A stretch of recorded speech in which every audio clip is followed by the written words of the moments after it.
começar esse nosso encontro de hoje, lembrando aqui, essencialmente, o título, né, do minicurso, que era Classificação de Hipersuperfícies de Curvatura Média Constante e Fronteira Livre em Domínios no Espaço Euclidiano, né, o espaço RM. Nós fizemos muitas coisas para superfícies, mas, naturalmente, muitas delas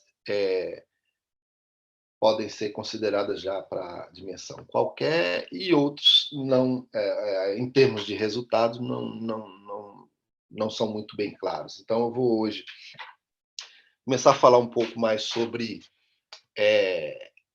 esse tipo de resultados, né, para dimensão alta e, claro, como naturalmente deveria ser, né, alguns problemas surgem com essa questão de você tratar esses resultados para dimensão alta.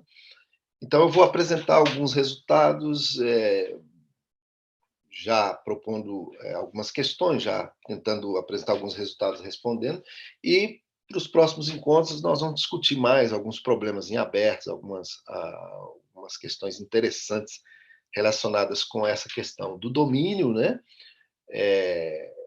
Que a gente está utilizando, o domínio B, e também a dimensão aí do espaço. Tá bom?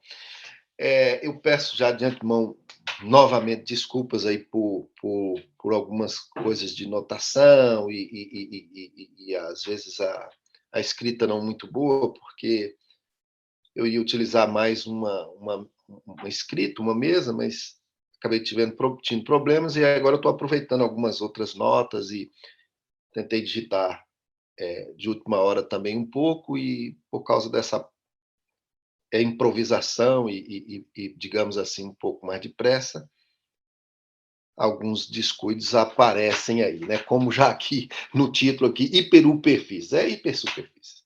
E aí eu queria já aproveitar e lembrar um deslize que eu cometi aí nas aulas passadas, que foi esse caso aqui, ainda com superfícies, né?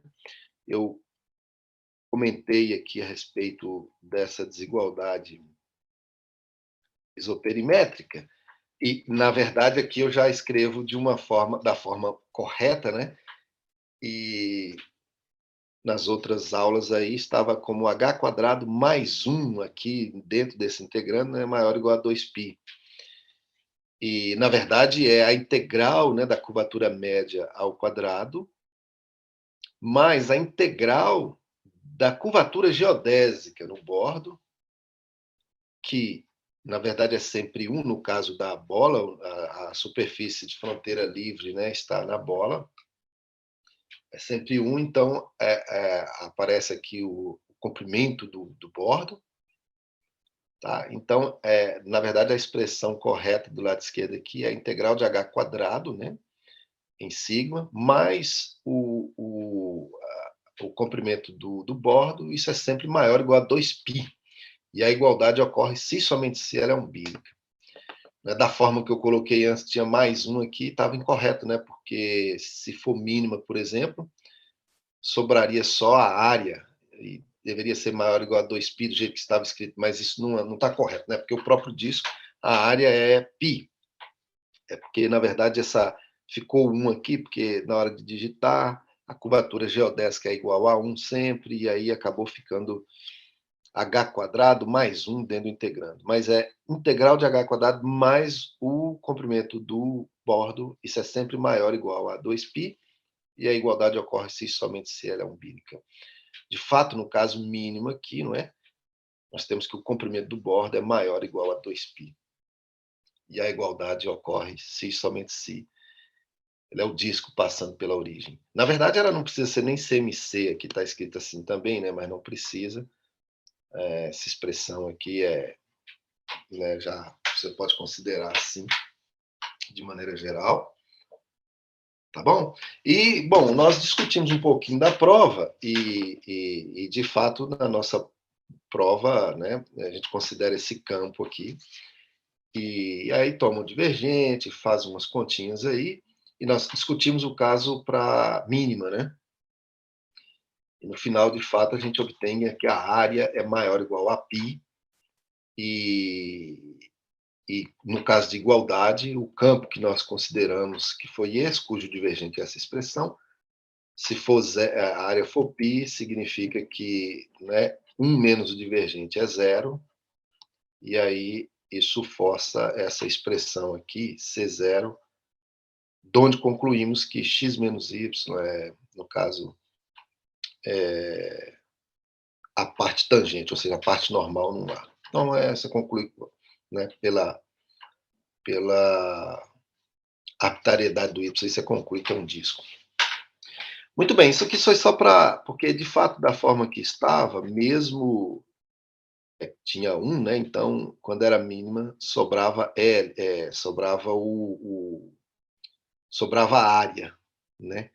Só que no final, de fato, a gente conclui aqui que a área maior ou igual a π, só que no caso de mínima, a gente sabe que a área é igual a 2 vezes o comprimento do... é a metade do comprimento do bordo, né? Ou seja, o comprimento do bordo é 2 vezes a área de sigma. Então, daqui você tira que L é maior ou igual a 2π, né? Que é exatamente a expressão aqui no caso de mínima, né? L maior ou igual a 2π. Ok, gente? Então, foi só para corrigir essa situação aí, por causa da escrita e tudo. E, bom, já pegando aí o gancho dessa expressão, e, claro, para a mínima, né? Uma pergunta que a gente pode fazer aqui, interessante, não só para esse resultado, né, mas para todos os outros que a gente apresentou, como, por exemplo, o teorema de Nietzsche, se esses resultados a gente obtém para a dimensão alta. Não é? Por exemplo, nesse caso do Nietzsche, a gente tem uma superfície CMC, né, de fronteira livre, na bola, e que tem a topologia de um disco. Então, ela tem que ser necessariamente umbírica, ou seja, um disco totalmente geodésico com uma calota esférica. Pergunta, né? Se você considera agora, primeiro, uma superfície dentro de uma bola aí da bola unitária, mais de dimensão n maior ou igual a 3, né? Se ela tem a topologia de um disco, é possível concluir que ela é totalmente umbírica, ou seja, aumentou a codimensão. E outra situação é, mesmo mantendo codimensão 1, né, se você tem uma hipersuperfície, né, de fronteira livre, dentro da bola de dimensão n, aí no espaço euclidiano, a bola unitária, por exemplo, com alguma topologia aí que, digamos assim, né, vamos dizer que ela é topologicamente um disco, ou alguma situação, digamos, topológica, em que, no caso de dimensão 2, é simplesmente equivalente a dizer que ela é homeomorfa a um disco. Então, é possível concluir que ela é umbílica, né? Ou seja, seria essa versão do teorema de Nietzsche para dimensão alta. No caso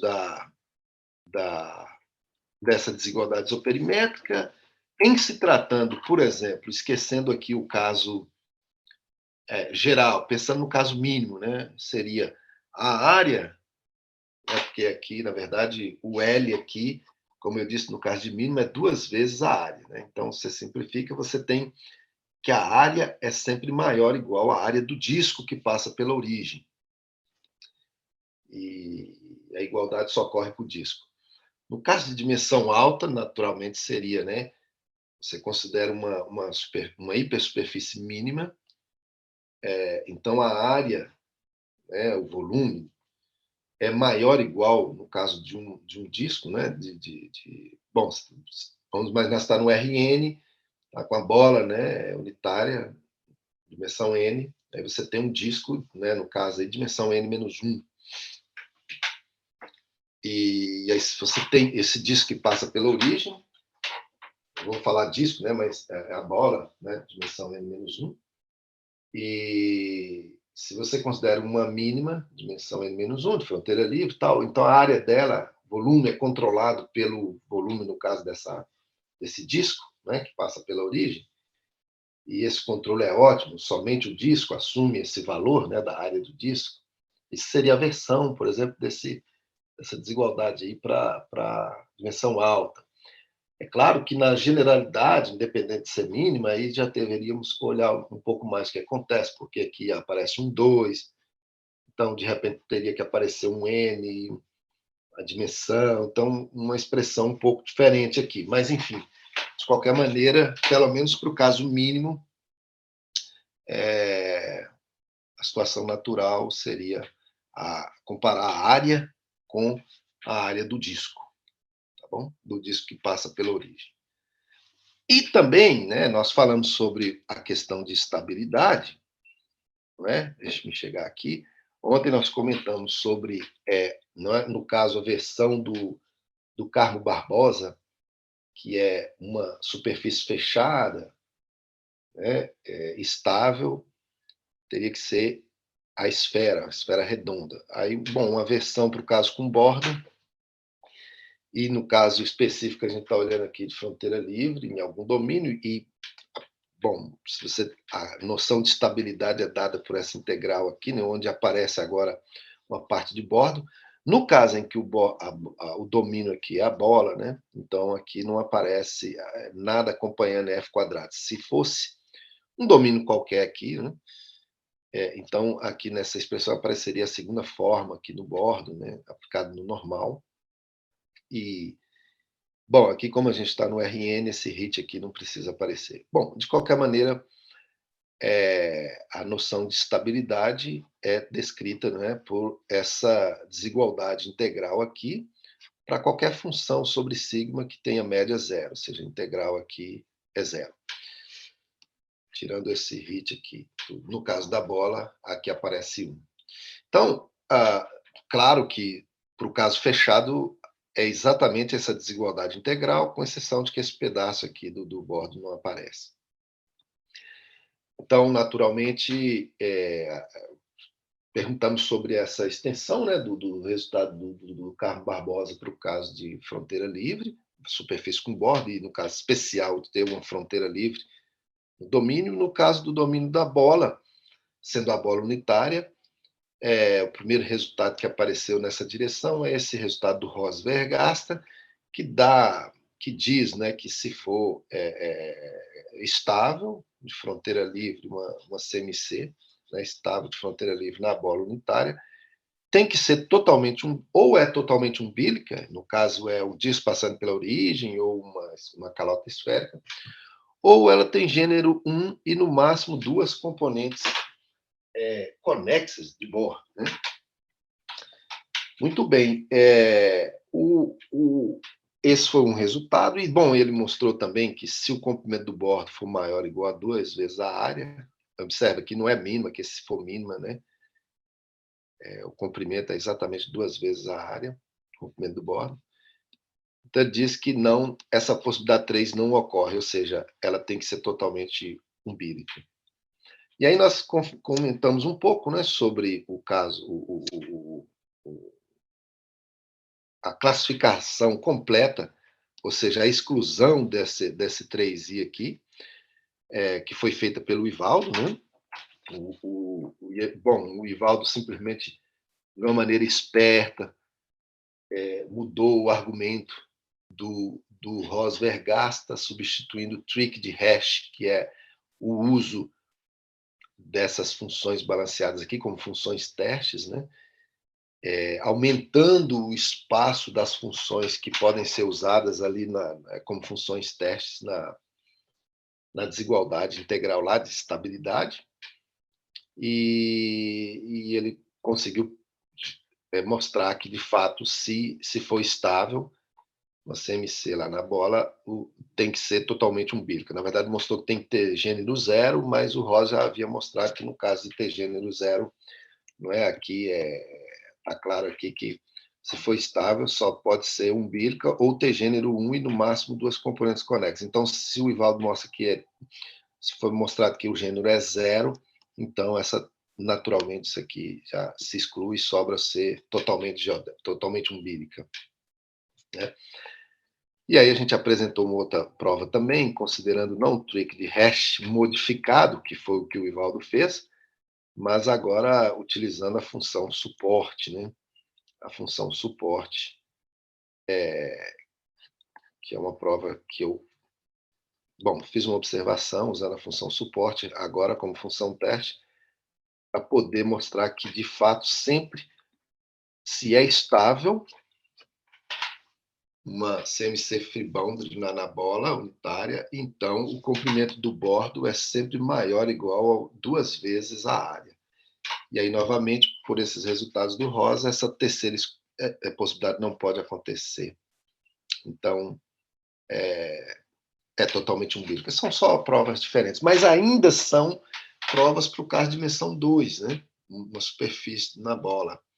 E aí, colocamos essa questão para o caso de dimensão alta, não é? Uma hipersuperfície de fronteira livre na bola, por exemplo, né? Que seja estável, no sentido lá que a gente colocou daquela integral para funções que tem média zero, aquela integral não negativa, é possível garantir que ela é totalmente umbílica, né? A primeira observação aqui que eu faço é que, de fato, com essa ideia de considerar essa função suporte como função teste na desigualdade integral,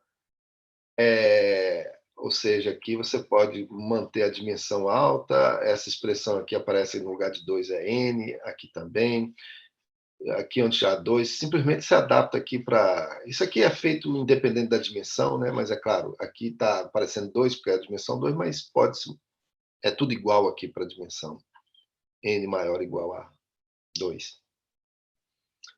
E o lema de estabilidade do Ivaldo, né, que ele usa para poder estender o espaço das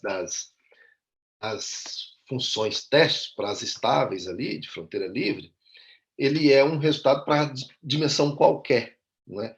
Não é algo somente para a dimensão 2, né, para a superfície dentro da bola dimensão 3. É algo para qualquer dimensão. E aí, aproveitando esse lema de estabilidade do Ivaldo, e que a função suporte está, né, agora como nesse mundo, né, das funções que podem ser usadas como funções teste, plugando lá, a gente consegue ainda mostrar que o comprimento do bordo é maior ou igual a n vezes a área. Mas isso, claro, não foi suficiente não é suficiente para dizer que ela é umbílica, né? Precisa trabalhar um pouco mais. Mas, enfim,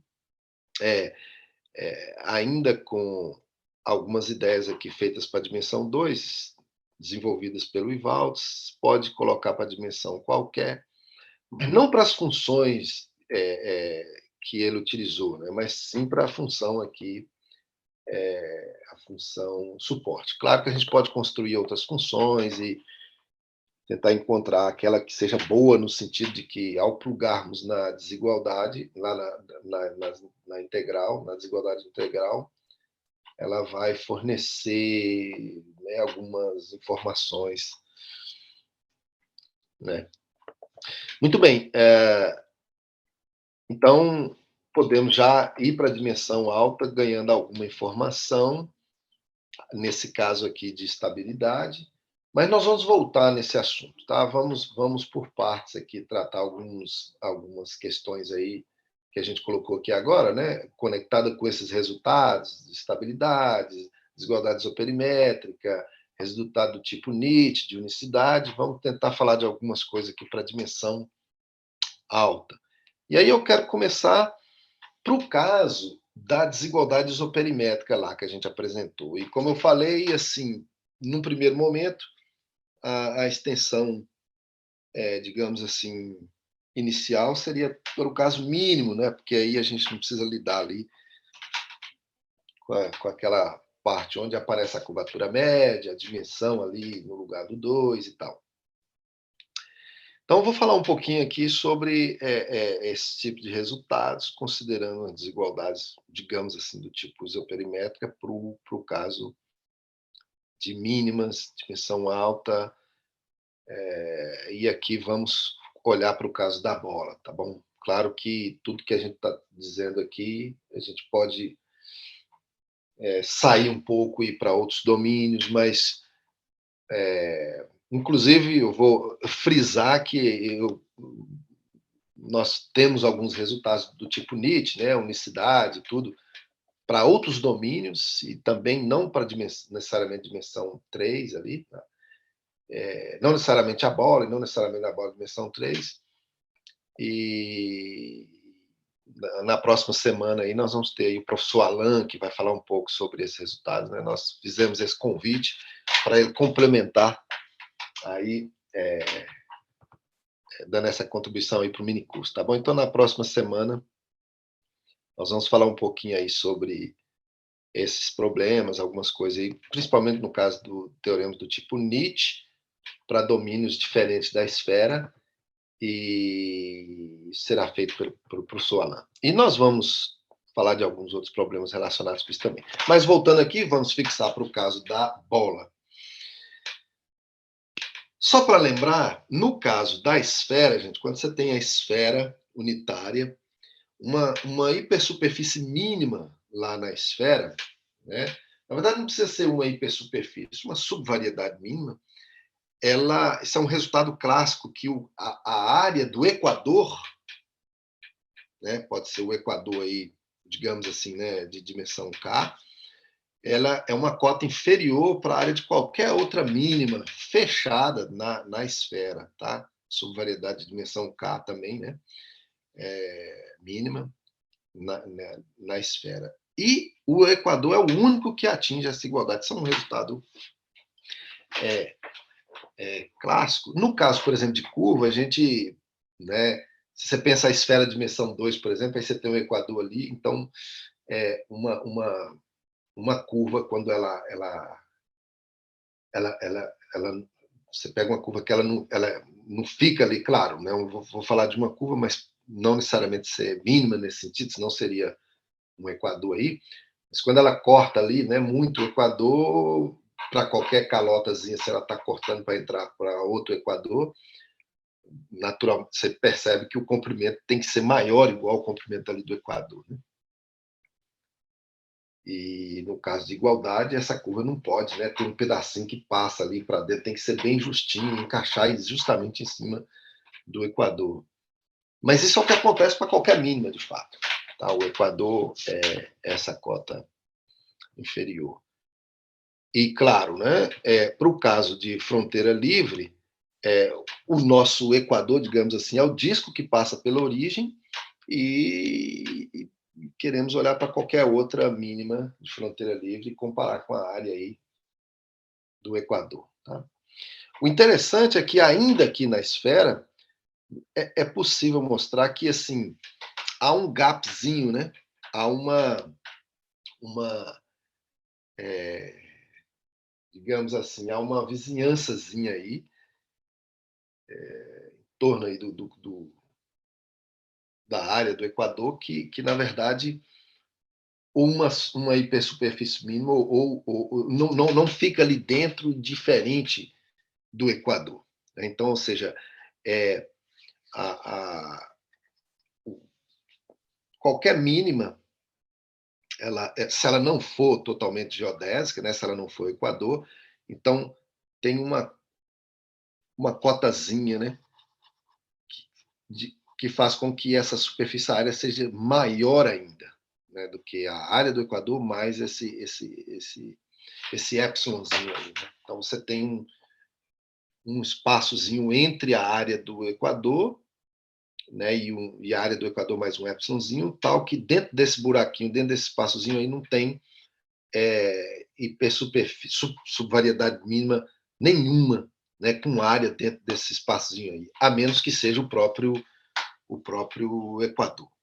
Tá bom? Essa coisinha clássica também para o caso da esfera. Eu só estou lembrando isso porque aquela desigualdade isoperimétrica que nós falamos, claro, apareceu ali a área controlada pela área do disco, e você está colocando o problema para a dimensão alta. Mas na esfera, em se tratando de mínimas e tudo, esse tipo de resultado já também foi considerado. Então, mas não só para a questão de olhar para a dimensão alta, por causa de dimensão 2 já foi feito, mas também olhando em paralelo com o que acontece com mínimas na esfera, a pergunta também é pertinente, né? Bastante interessante. Então,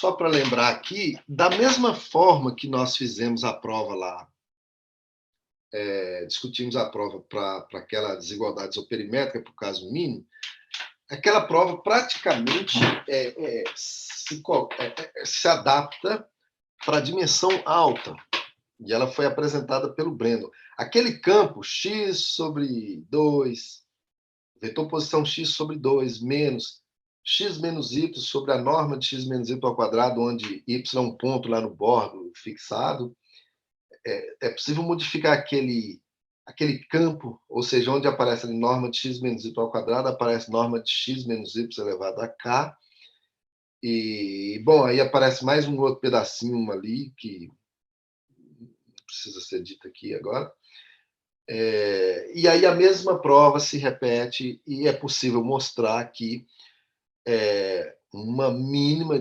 subvariedade mínima de fronteira livre na bola unitária, a área é sempre maior ou igual à área do disco, né, da mesma dimensão K, e a igualdade ocorre somente para esse disco de dimensão K, tá bom? Esse disco passando pela origem, ok? E aí, gente, é claro, né, aqui eu estou falando, né, subvariedade, de fronteira livre, tudo, mínima aqui é no sentido mesmo da curvatura, do vetor curvatura média C0.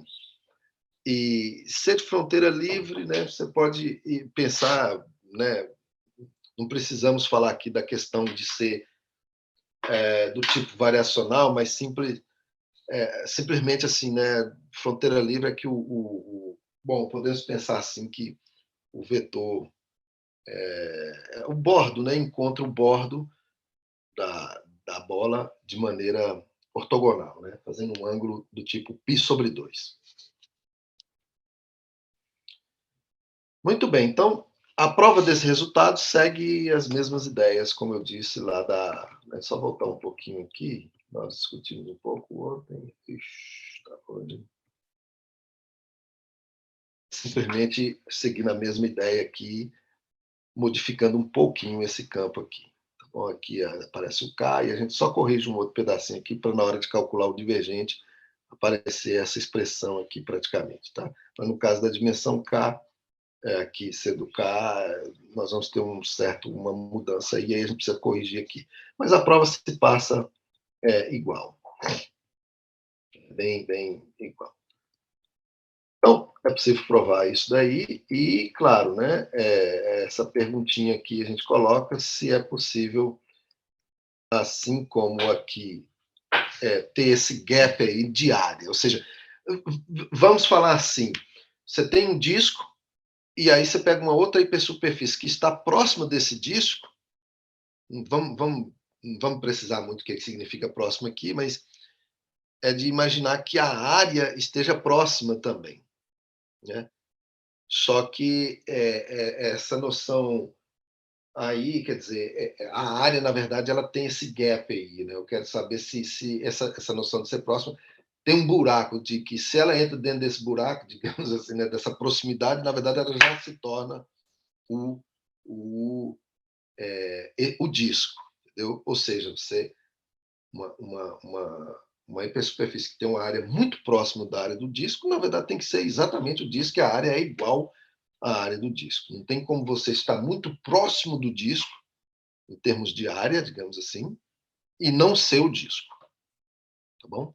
É uma coisa parecida, né, com o Nietzsche, porque o Nietzsche, você está com a topologia, exatamente a topologia do disco, então ela já se torna o disco, né, no caso lá, o teorema do Nietzsche. Nesse caso aqui, não tem a topologia, mas você tem uma área ali que está... Por exemplo, se a área for igual, ou não precisa nem ser exatamente igual, né, mais próxima, ela tem que ser exatamente o disco. Porque o que o Brendo provou aqui é que se a área for igual, ela é o disco. Se não for o disco, a área é sempre maior, né?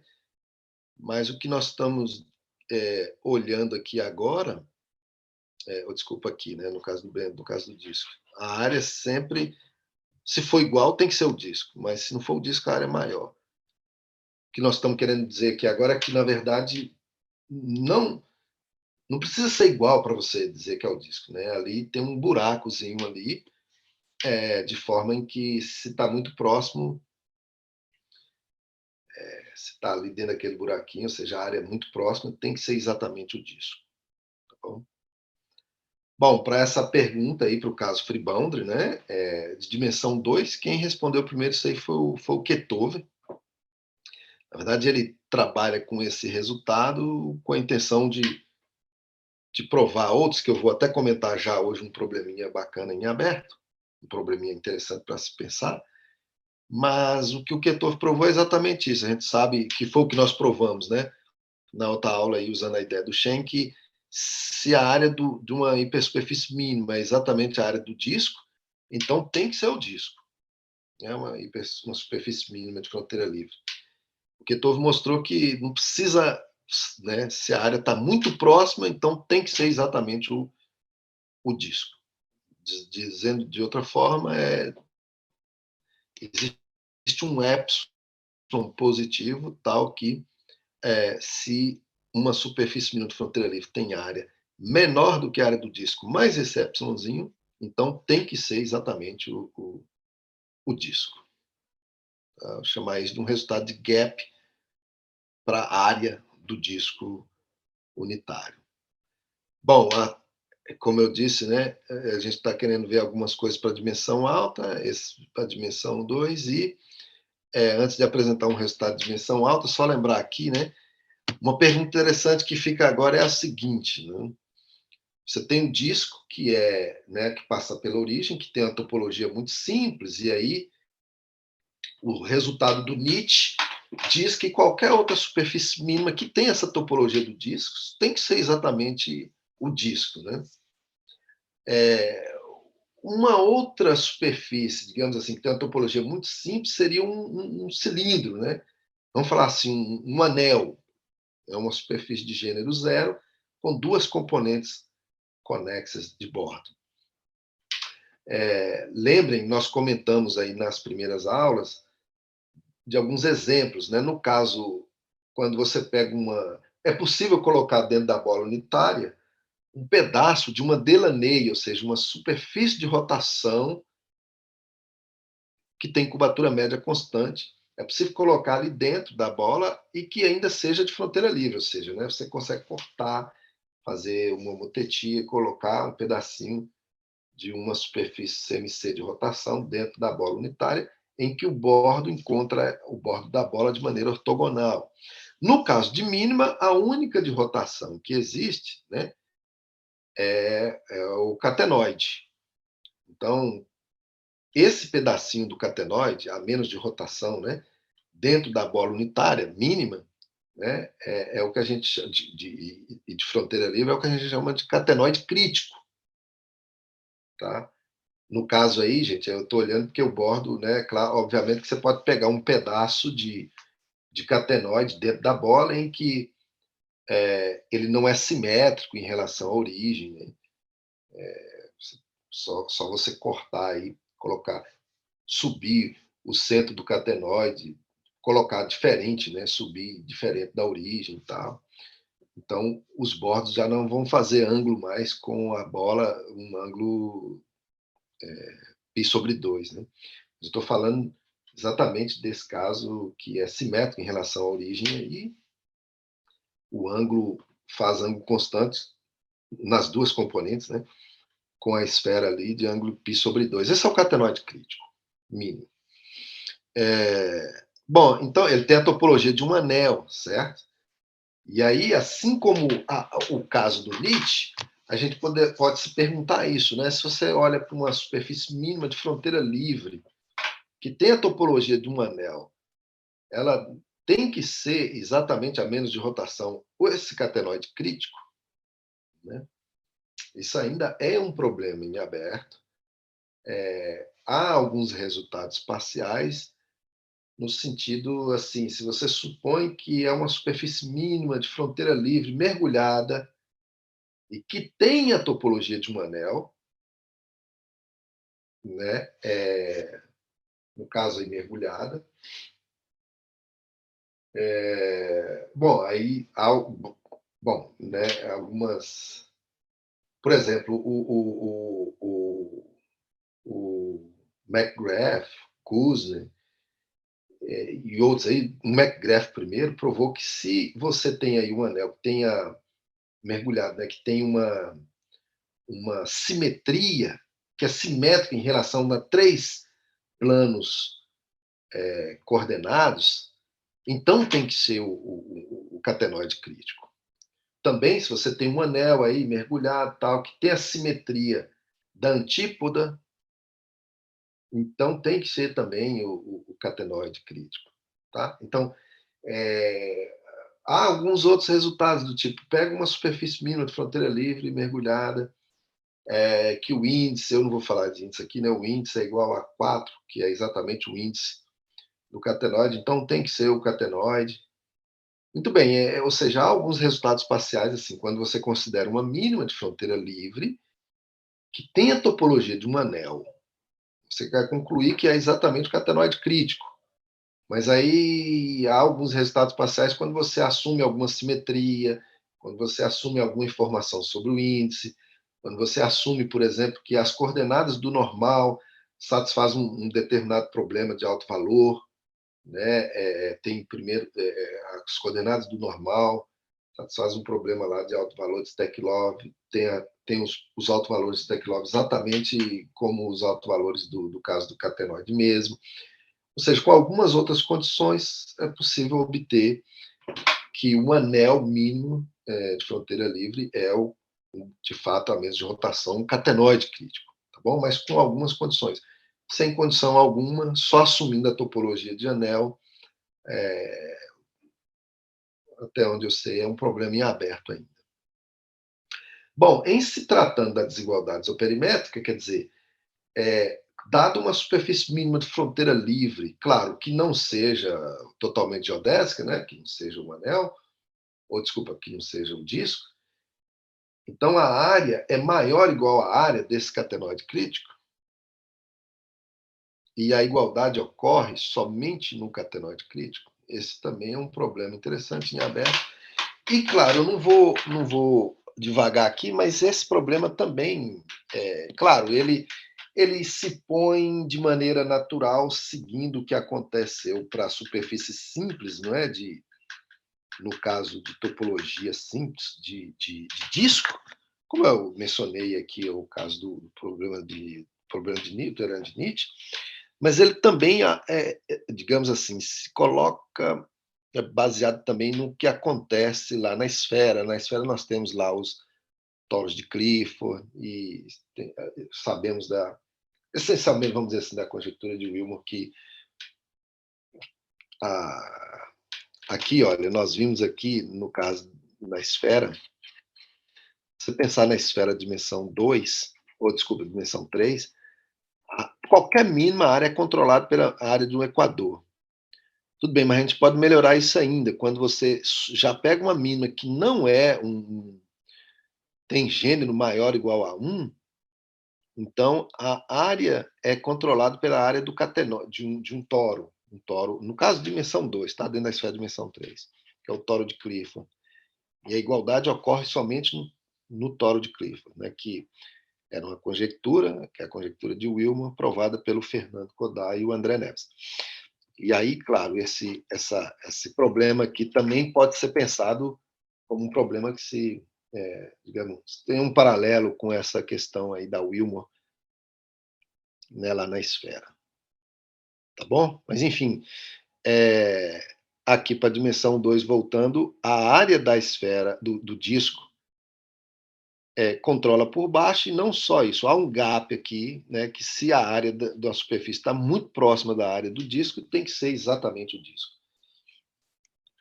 né, provado pelo Ketov. Então, no caso de dimensão alta, a gente se coloca a pergunta. Antes disso, já que eu falei de Wilmore, né, qual seria a energia de Wilmore no caso de superfícies de fronteira livre, né? Então, a energia de Wilmore digamos, a própria... porque a energia de Wilmore, no caso de superfícies lá na esfera é a integral de h ao quadrado mais 1, integrando, né? Ou seja, no lugar desse c aqui é 1, e não aparece esse termo aqui. De forma geral, é a própria energia de Willmore, né? Só que no caso esse C é a curvatura, no caso aqui para superfície fronteira livre, né, na bola, esse C aqui é zero, então a energia de Willmore é a integral de h ao quadrado, só que aí como tem borda, aparece aqui a curvatura também no caso do bordo. Né? A curvatura geodésica, que no caso da da bola, né, a gente sabe que as de fronteira livre, essa curvatura geodésica é sempre 1. Então, a energia de Willmore é aquela parte esquerda lá que apareceu naquela desigualdade isoperimétrica, que é a integral de h ao quadrado em sigma mais o comprimento do bordo. Né? E, de fato, a gente é possível provar, né, que a energia de Willmore, ela claro, foi o que a gente comentou lá, né, que eu até corrigi hoje, aquele typo, que eu apresentei nos outros slides lá, né? A energia de Willmore é sempre maior ou igual a 2π, e a igualdade ocorre só quando é totalmente geodésica.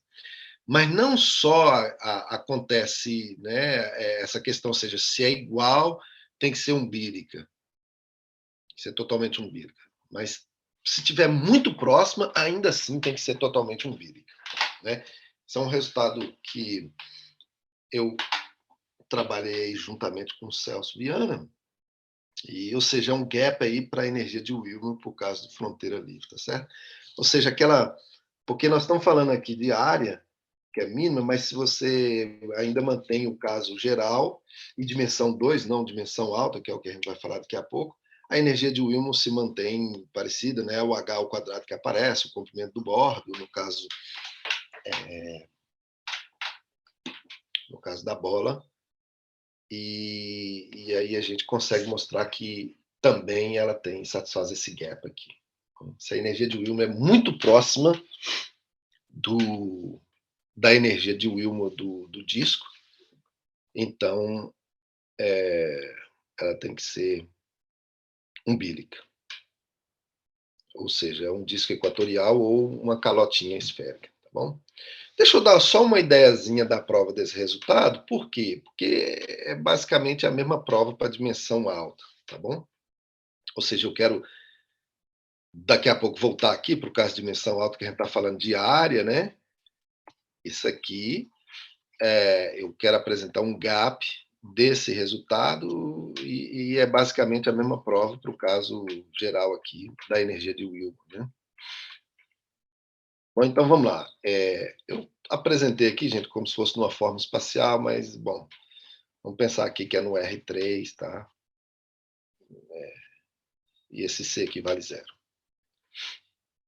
Muito bem, então, como que a ideia para provar esse resultado? Né? A ideia é simplesmente o seguinte, é como aquela prova de fato lá, segue mais ou menos as ideias da prova daquele resultado lá da desigualdade isoperimétrica. A gente tem aquele campo W, né? X sobre 2 menos x menos y sobre a norma de x menos y, tal, quadrado. A gente olha para o divergente, usa o teorema da divergência, tiramos um ponto ali do bordo para a gente controlar, e depois tomamos uma bolinha em torno do ponto, né, de raio R, fazemos algumas contas e depois mandamos esse raio para zero. Aqui segue o mesmo esquema, né? A gente toma um ponto e tudo. Aí o que a gente prova aqui no caso, como eu disse para vocês, lá a gente toma o divergente daquele campo W. No caso de mínima, o divergente apareceu aquela expressão simples, né? 1 menos aí a diferença lá de norma de x menos y ao quadrado, menos a norma da parte tangente ao quadrado, dividido pela norma de x menos y, a quarta e tal.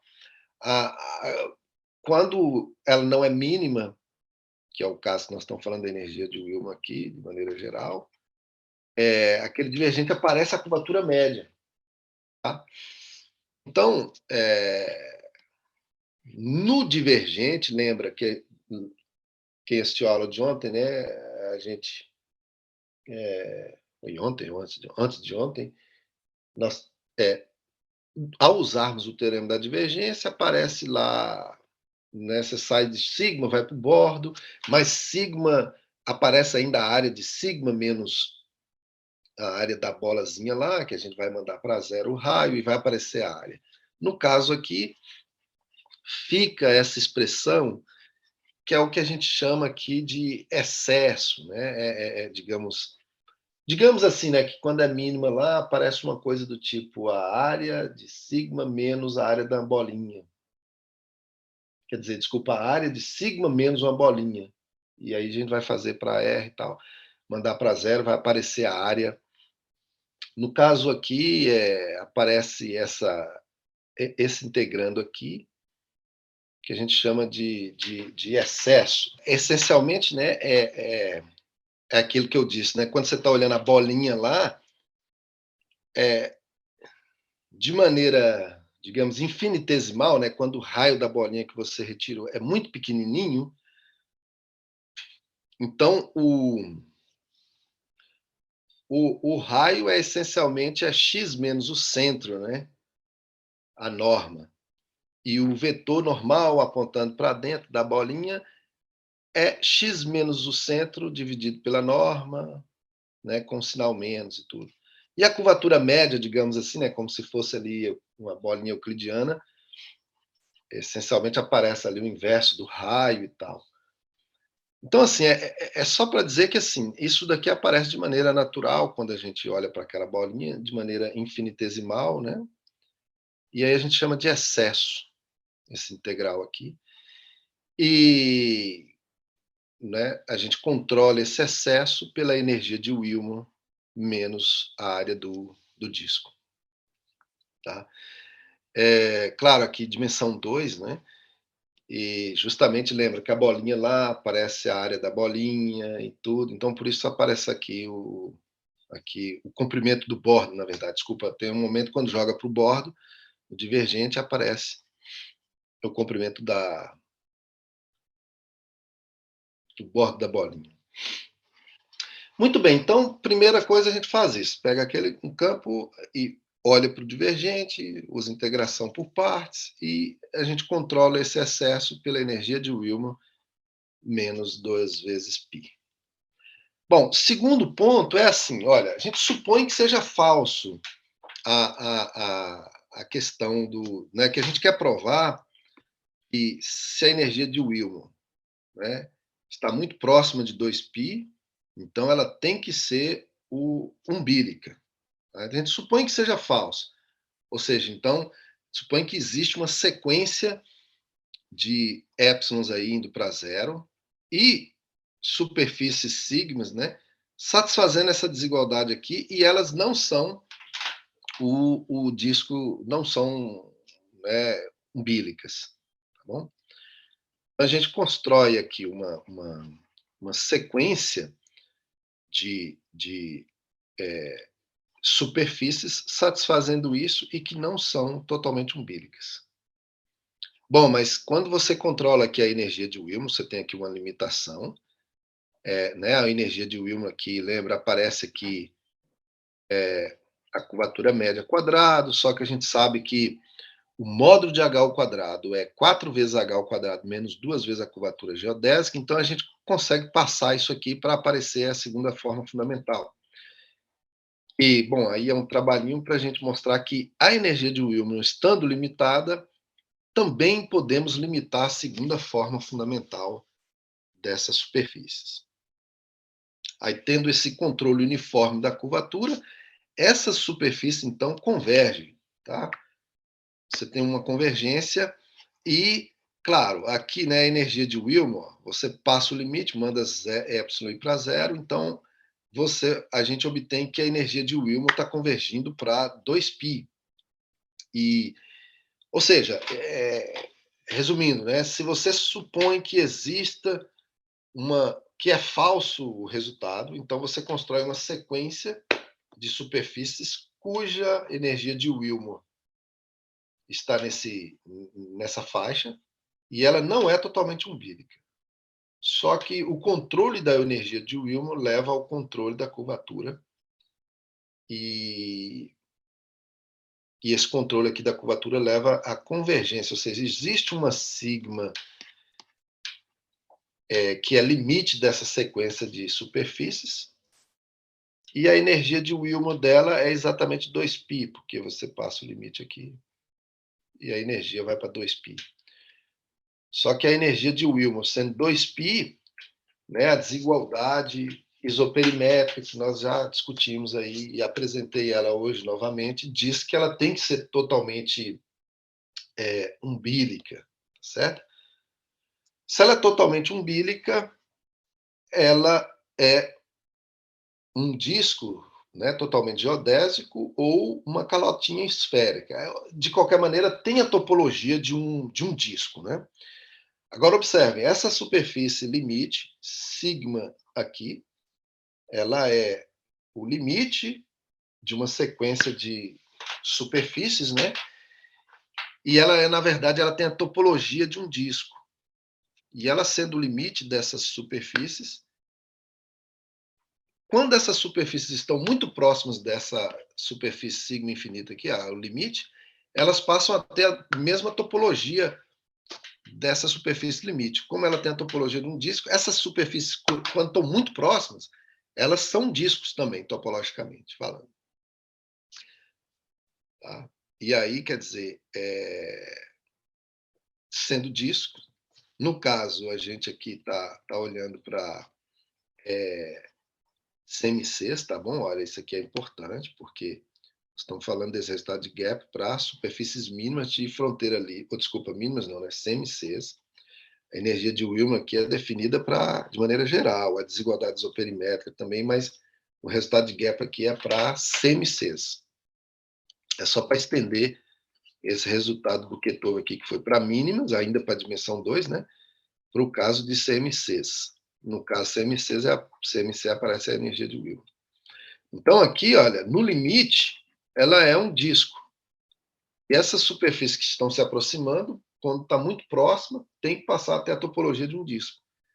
Mas se tem a topologia de um disco, que elas são CMCs, pelo resultado do Nietzsche, tem que ser uma calota, tem que ser umbílica, né? E isso contradiz aqui justamente o que a gente está assumindo que é falso o resultado. Suponha que o resultado não se aplica, que não é verdadeiro, então existe um epsilon, quer dizer, a gente consegue uma sequência de épsilons e de superfícies satisfazendo essa desigualdade aqui, e que não sejam umbílicas, superfícies CMCs. E aí a gente toma o limite, a energia de Wilmot vai para 2π, a superfície, e se é 2π, tem que ser umbílica, e portanto tem a topologia de um disco. Então essas superfícies que estão se aproximando, quando estão muito próximas, também tem a topologia de um disco. E daí, como elas são CMCs, o resultado do Nietzsche diz que elas são umbílicas também, contradizendo a nossa hipótese, né? Está supondo que elas não são umbílicas, tá bom? Muito bem, então, assim a gente prova esse resultado, ou seja, é a ideia do excesso mesmo, do controle do excesso que aparece lá usando o teorema da divergência com campo apropriado.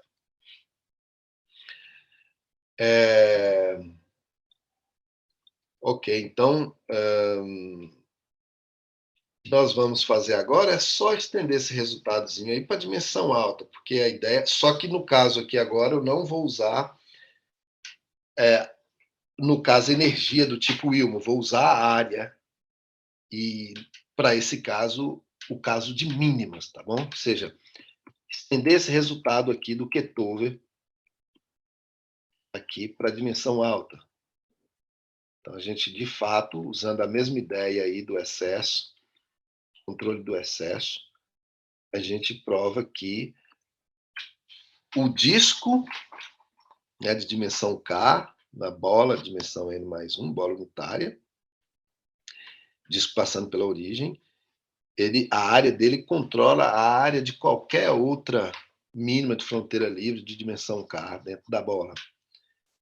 Na verdade, isso foi o Brendel que provou, né? E o Brendel provou que a igualdade somente para o disco. O que nós vamos provar aqui é que existe esse epsilon positivo, tal que Se a mínima de fronteira livre tem área menor do que essa, ou seja, está dentro desse range aqui, na verdade tem que ser só o disco satisfaz isso, a área está dentro desse range aqui para um epsilonzinho positivo. Ok? E a prova, veja, observe que a primeira pergunta que você faz é a seguinte: bom, para provar o caso de dimensão 2 aqui, no argumento final, olha, a superfície limite, a energia de Wilma é 2π. Então, ela tem que ser totalmente umbilical e, portanto, ela tem topologia de um disco. E aí, as superfícies que se aproximam também tem que ter a topologia de um disco, quando está muito próximo. E aí, usa NIT. Mas a pergunta é, suponha que para a dimensão alta você consiga, né, esse mesmo tipo de excesso, controle na curvatura, e, portanto, você tem uma convergência. Aí, no limite, você vai conseguir que o limite é um disco, pelo resultado do Brendel, né? O Brendel diz que se a área é a área do disco, tem que ser um disco, para o caso mínimo, né? Suponho que você obtém isso. Agora, os aproximantes, vamos dizer que ele tem topologia, tem coisas muito boas parecidas com o disco de dimensão K. Mas aí a gente não tem o Nietzsche, né? Esse argumento final aqui, como que nós vamos aplicar o teorema do Nietzsche? Se o teorema do Nietzsche só vale ali para superfícies, né? Então, aqui vai ocorrer um problema. Como é que nós podemos, digamos, seguir a mesma ideia para a dimensão 2 e, no final, faz-nos falta o teorema de Nietzsche? Como que a gente faz aqui para contornar o uso do Nietzsche aí, né?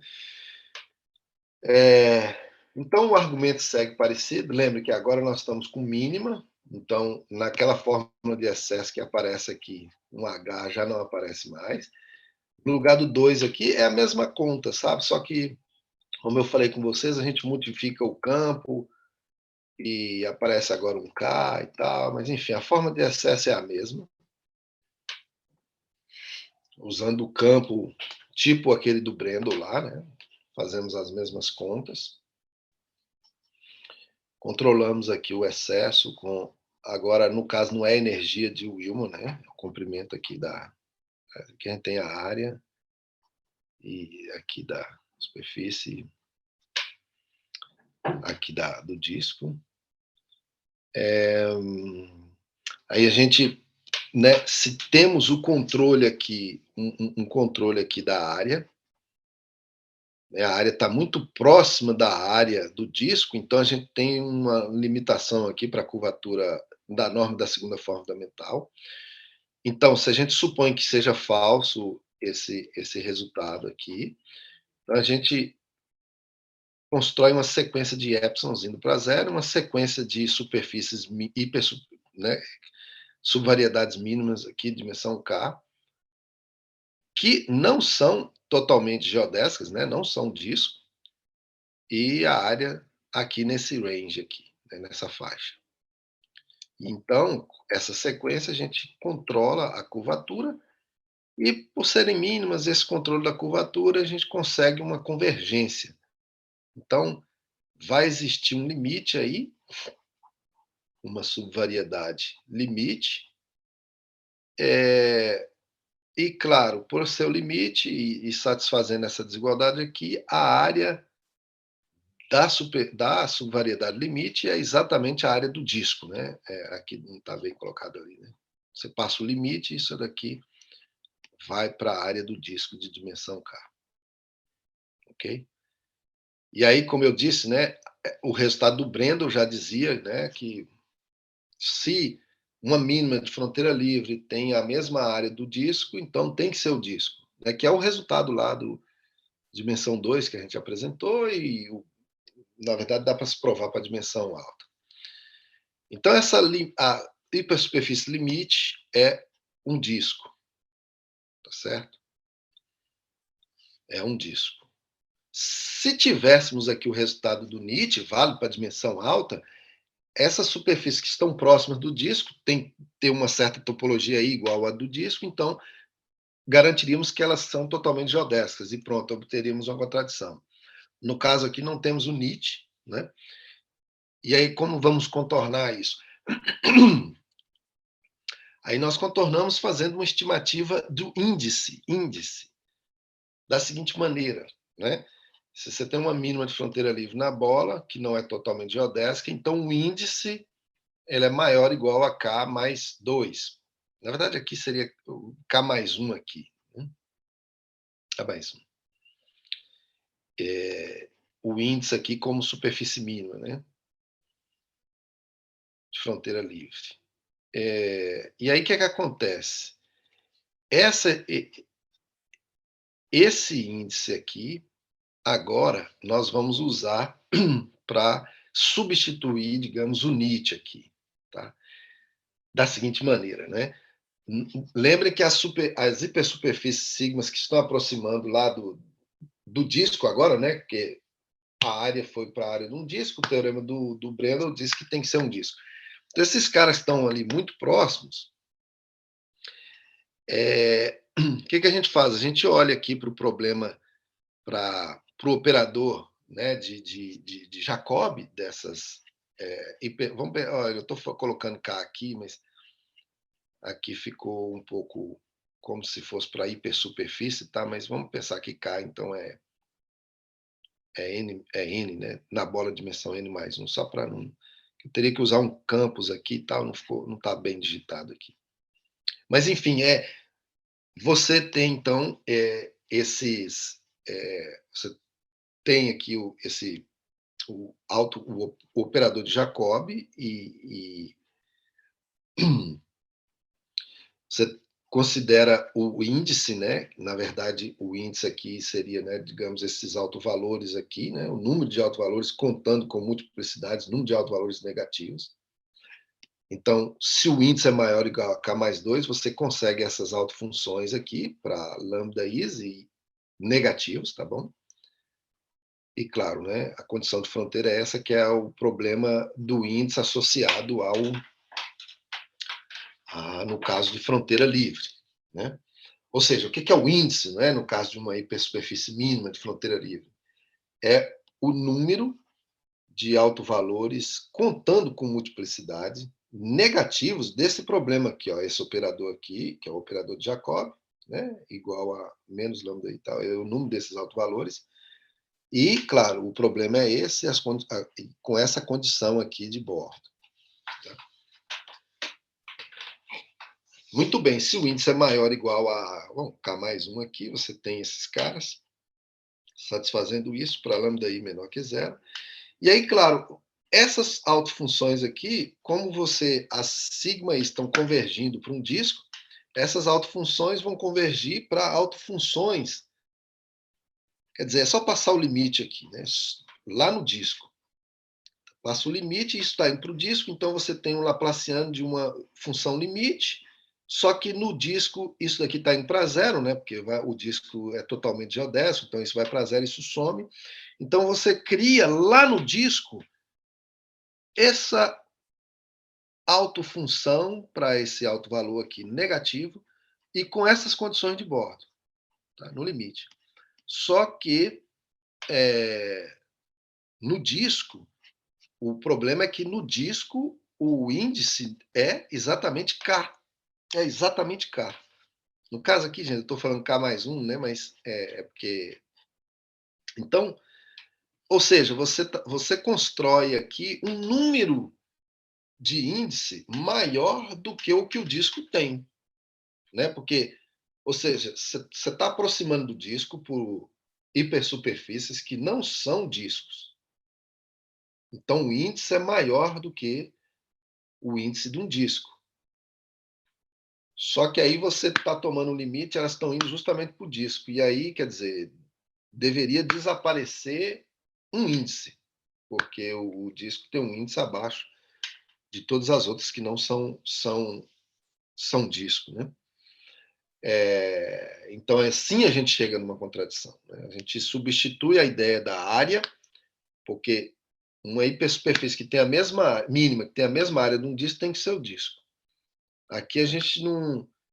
E aí, topologicamente, se está próxima, mantém a topologia. Se tivesse dimensão 2, deveria ser disco. Mas aqui, no lugar de manter a topologia, ela está ali meio que mantendo o mesmo índice. Só que, não, já assumindo que não é disco, o índice é maior do que o índice do disco. E aí está a contradição. Né? Ou seja, hipersuperfícies mínimas muito próximas do disco, com o índice acima do índice do disco. Deveria estar muito próximo também do índice do disco. Então, essa é uma coisa interessante que nós fizemos, é de não usar aqui, né, o argumento do NIT para dimensão alta, porque a gente não tem o NIT. E aí a gente substitui por esse controle aqui do índice, que no caso do disco, o índice é 1, quando não é disco, o índice sobe. Mas na proximidade, ali bem próximo, o índice deveria ser igual. Ok? Então, muito bem. Assim a gente obtém esse resultado para a dimensão alta. Se a área de uma mínima... Vamos falar aí para a superfície aqui, né? Dá para contornar ali, é porque eu não escrevi direitinho, e pode ser para subvariedade de dimensão K. Mas uma hipersuperfície, se a área é muito próxima da área de um disco, então ela tem que ser o disco.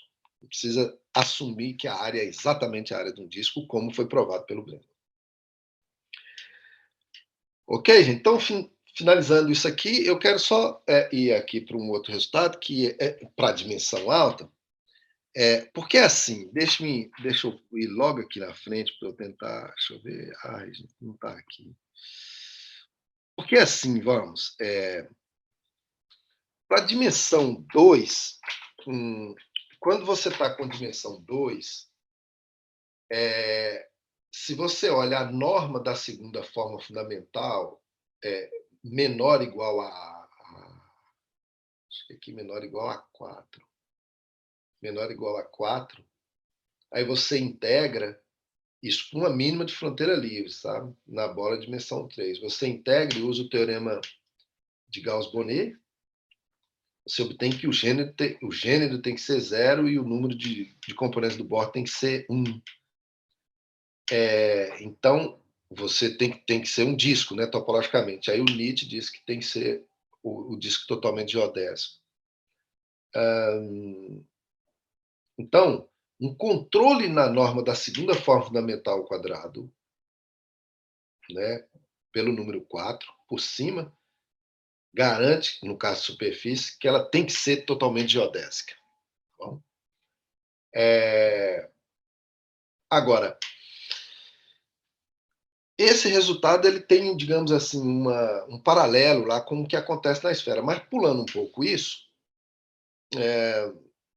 se você usa agora um controle da segunda forma fundamental multiplicado pela função suporte, é possível também garantir que é o disco ou, no caso, o catenoide crítico. Então, assim, esse é um resultado que foi provado pelo Lucas e o Ivaldo, que é um resultado interessante porque você dando um controle agora na curvatura, você, quer dizer, é como se fosse um gap, né?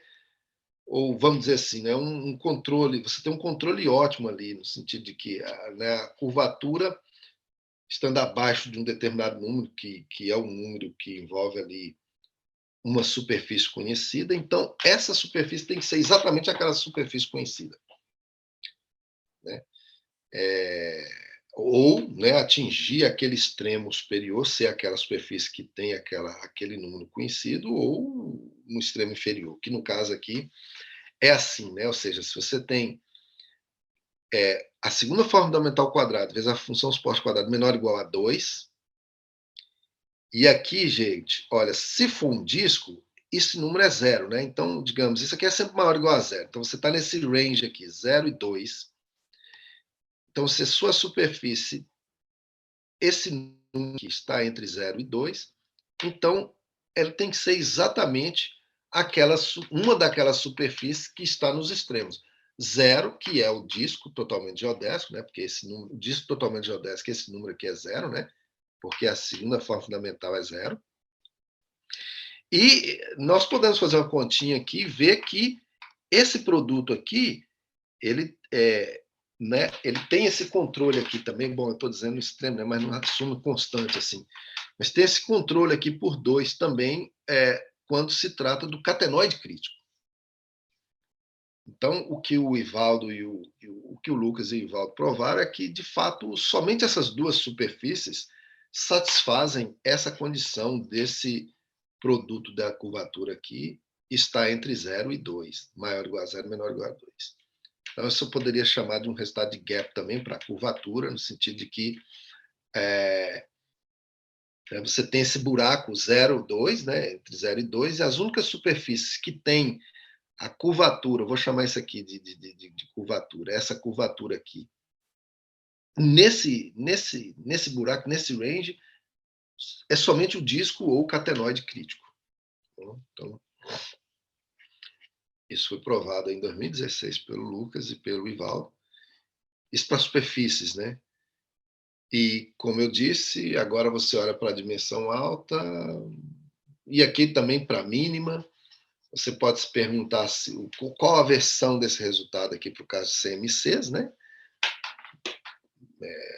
Superfície, curvatura média constante, fronteira livre. Aqui também nós estamos no caso da bola. Você pode se perguntar sobre um resultado como esse em outros domínios, né, diferentes da bola. E também para a dimensão alta, né? Tanto para CMC quanto mínima, o que acontece para a dimensão alta. Tá bom? Eu fiz um resultado juntamente com o Celso, que esse resultado aqui ele é válido quando você mantém sendo superfície mínima de fronteira livre e tal, só que na bola aqui de dimensão qualquer. Satisfazendo um gap desse daqui, tem que ser um disco equatorial, né? Tem que ser totalmente geodésica, ou tem que ser realmente um catenoide crítico dentro de uma bola, dentro da bola unitária, aí dentro dessa bola de dimensão alta, né? Ou seja, quando a codimensão é alta, mantendo a dimensão 2, a gente ainda consegue esse mesmo resultado.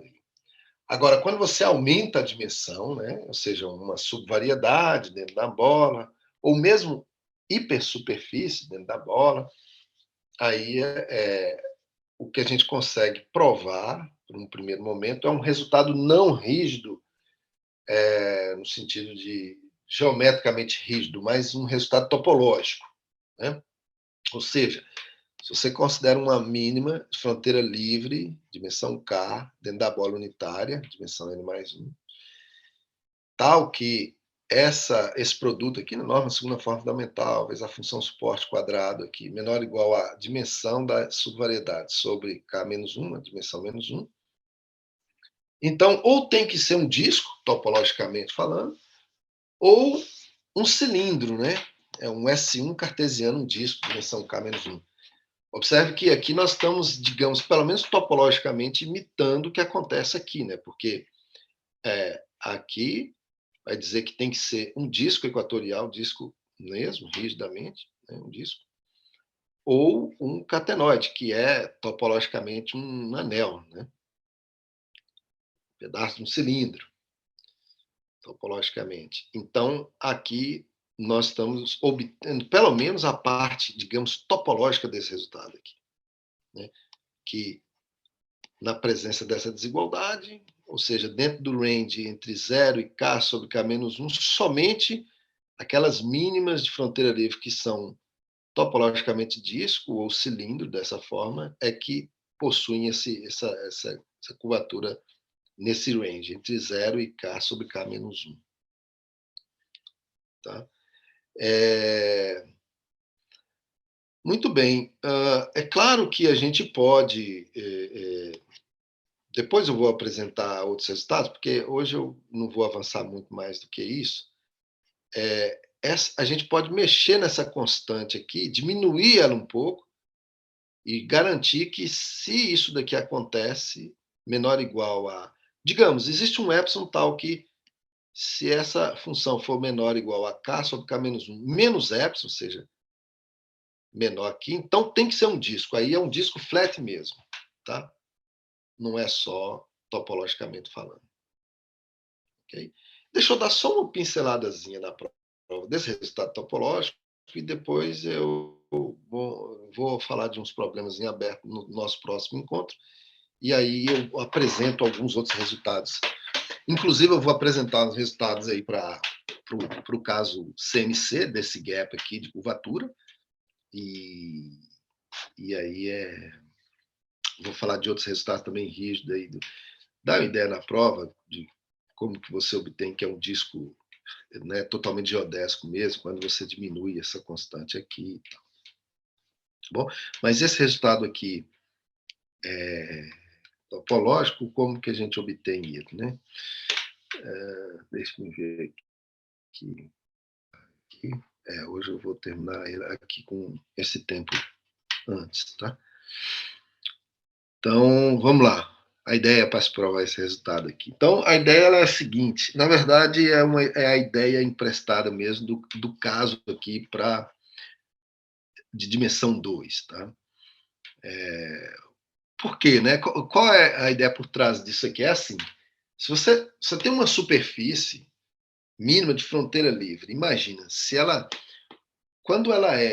você tem uma função sobre ela, porque é aquela história, né, de você da teoria de Morse, né, de você ter uma função sobre essa superfície, uma determinada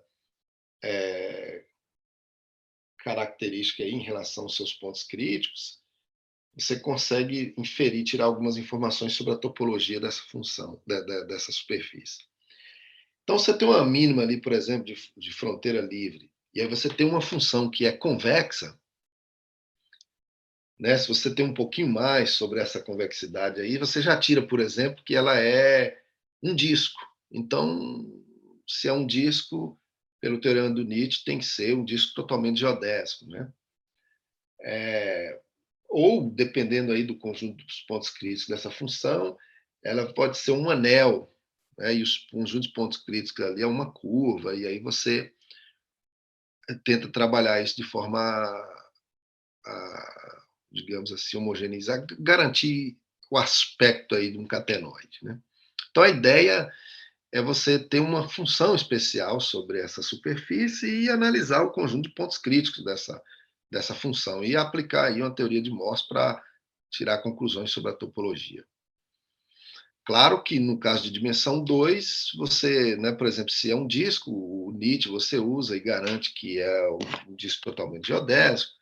Se é um anel, no caso aí de superfície, você consegue garantir que é um anel a partir dos conjuntos pontos críticos, aí você explora um pouco mais aí que é a superfície para tentar garantir que é um catenoide. No caso de dimensão alta, isso se torna um pouco mais complicado, né?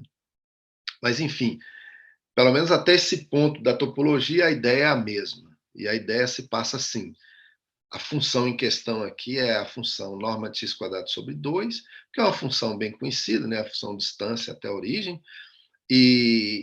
Claro, é bem conhecido que o Rensiano, né? Porque o Laplaciano dessa função, a gente sabe que aparece lá, né? A dimensão, né? No caso, assim, se for superfície, por exemplo, Laplaciano dessa função sobre 2 é 2 menos a curvatura média vezes a função suporte. Se é mínima, essa parte onde aparece a função suporte não se considera, né? Aparece simplesmente a dimensão, 2. E o cálculo para isso passa pelo Rensiano. Eu olho para o Rensiano, né, dessa função aqui. Você tira que o Rensiano é dado por essa expressão aqui, né? X, né? O Rensiano aqui no ponto X aplicado no campo XY é X menos o tensor de Weingart aqui em X, vezes a função suporte, vezes Y aqui. Então, uma continha simples de fazer e, claro, como é que você vai verificar que essa função ela é convexa ou, né, para você olhar para o conjunto de pontos críticos e tentar aplicar alguma coisa aí, tipo teoria de Morse, ou para ter mais informações da topologia a partir dos pontos críticos aí dessa função. Então, para verificar que ela é convexa, é verificar que esse Hessiano é não negativo, por exemplo, né? E para fazer isso, você pode olhar para os autovalores. Os autovalores sendo não negativos, então você tira que ela é convexa. Dessa expressão aqui, então, é claro, né, que os autovalores são do tipo 1, né, porque aqui você pode separar, né, vai ficar x vezes y aqui, né, a função x vezes y menos o operador de Weingart vezes a função suporte aqui y. Então você fica aqui com os autovalores são do tipo 1 menos KI vezes a função suporte, onde KI são as curvaturas principais aqui, né, do operador, das curvaturas principais da hipersuperfície. No caso, estou pensando aqui de novo, não está bem colocado aqui, porque aqui está K e tal, mas ali, do jeito que está ditado, é para hipersuperfície, tá? Aqui são os autovalores, são as curvaturas principais, ou os autovalores aqui, né, do operador de Weingart. Tá claro? Então, se mostrarmos que esses lambda são não negativos, estamos mostrando que essa função aqui é convexa. É o primeiro passo. E aí, como que vamos tentar verificar que esses números são não negativos? Olha, se você... na verdade, essa condição aqui, menor ou igual a... Olha, e aqui eu já estou escrevendo como hipersuperfície, né? N sobre N menos 1. Então, a gente faz o produto 2 a 2 desses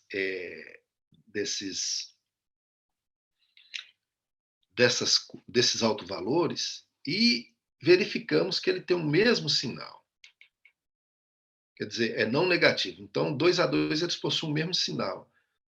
A ideia, então, é verificar que eles possuem o mesmo sinal e como o somatório deles, olha, somatório vai aparecer aqui K menos, aí o somatório aqui desses K's aparece a curvatura média e como ela é mínima, é zero. Ou seja, o somatório desses lambda's aqui é um número positivo. Se você tem que 2 a 2, o produto deles é um número não negativo, então é porque eles possuem o mesmo sinal. Mas como o somatório é positivo, então pelo menos um deles é positivo. E, portanto, todos são, né, não negativos. Possuem o mesmo sinal, né, positivos. Então,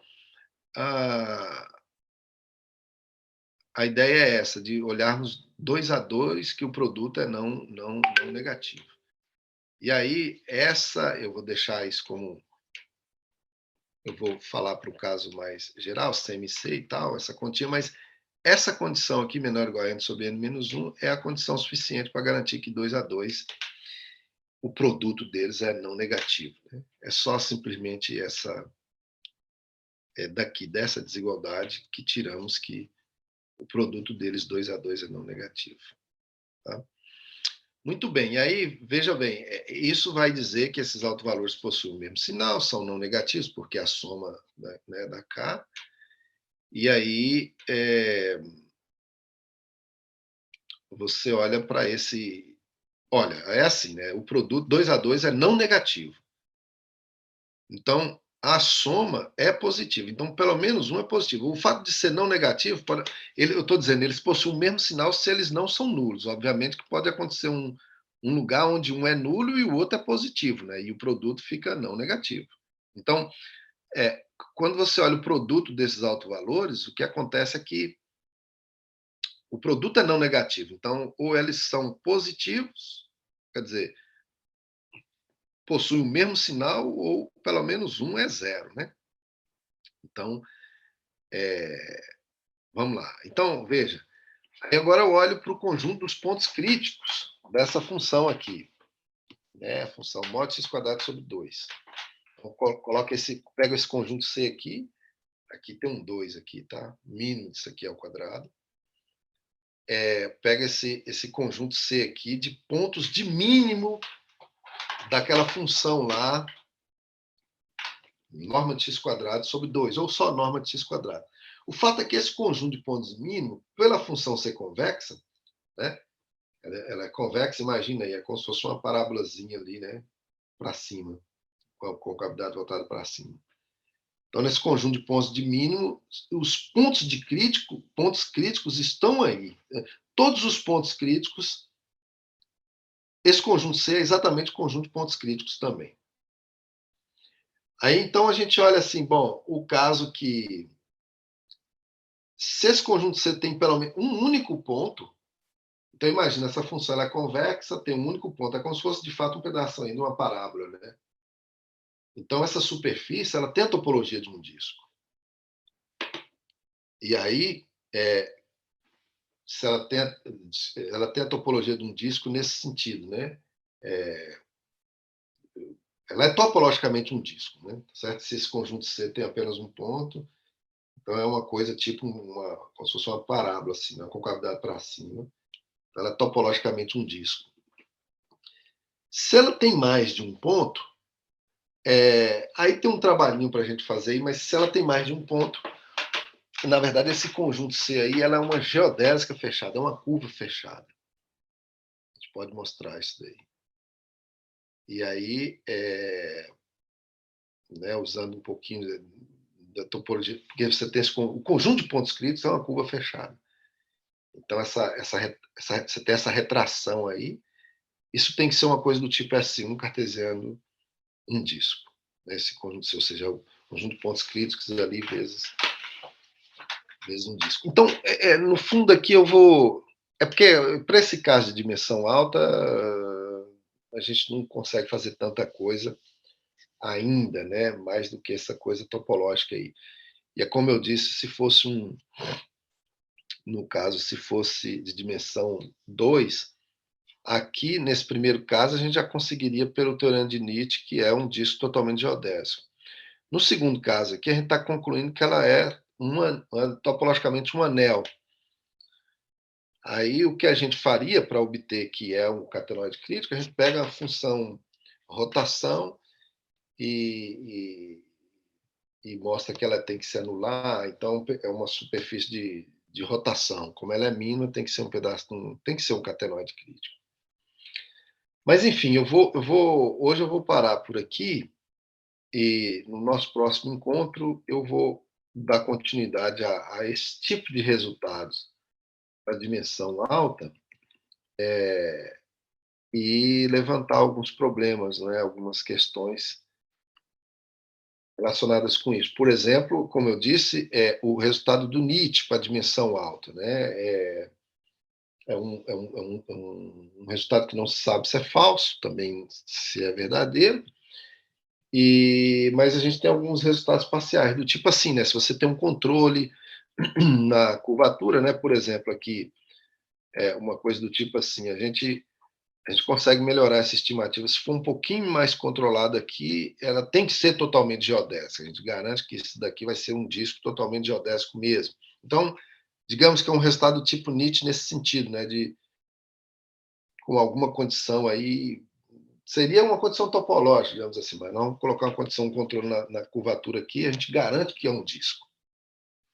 Né? Então, eu vou parar por aqui, e aí, para a próxima aula, próximo encontro, a gente aborda mais alguns resultados para a dimensão alta. Por exemplo, o teorema do Carmo-Barbosa, né? A dimensão alta, se for estável, tem que ser totalmente umbílica, e isso é verdade, tem que ser totalmente umbílica. Isso é o resultado do Wang-Chia, mas para fazer é só usar uma desigualdade, uma identidade do tipo Minkowski também e tal, mas, enfim, posso apresentar isso aí no próximo encontro, mas por hoje eu vou ficar por aqui mesmo.